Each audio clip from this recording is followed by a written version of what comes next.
if you aren't using your trekking poles right, they're basically garbage.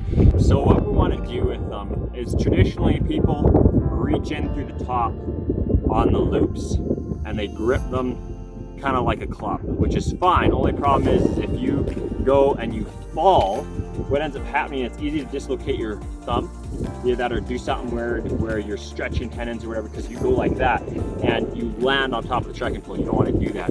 What you want to do is you want to come in from underneath, go up like that, and then your hand opens up and drops down over the trekking pole. And I like to set this wrist loop tight enough so that when my hand comes down, my thumb sits just under that lip there, okay? Either that or on top. A lot of time when I'm walking, my thumbs are on top of my trekking poles. I find it just gives me a lot of stability. Either that or you can have them down, you just gotta set that. But if they're super loose on there, it's all your muscle grip strength that holds it. Whereas when you have it set up right, I can basically be walking and the weight goes through my arm, not just my hand. A lot of people, they use it right hand, right foot.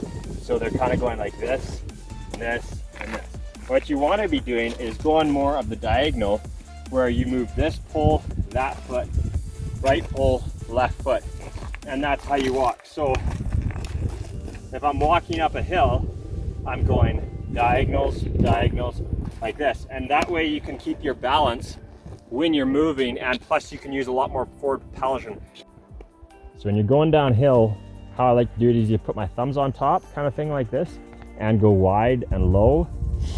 Either that or take your hands, open them up, and grip the walking sticks kind of like this, and then I grip that little front part with my fingers, and then that's wide and kind of low, and you lengthen them a little bit. And what that does, that allows you to have a lot more stability going downhill. Then when you're going uphill a lot, let's say you're doing a big uphill, you shorten your trekking poles, and then what you want to be doing is you want to have the bottom of the pole drop right where your foot would go. So if you're going uphill, if I'm up going up this hill, I want it where I'm setting that trekking pole right about where my foot would go. I'm using that to push up.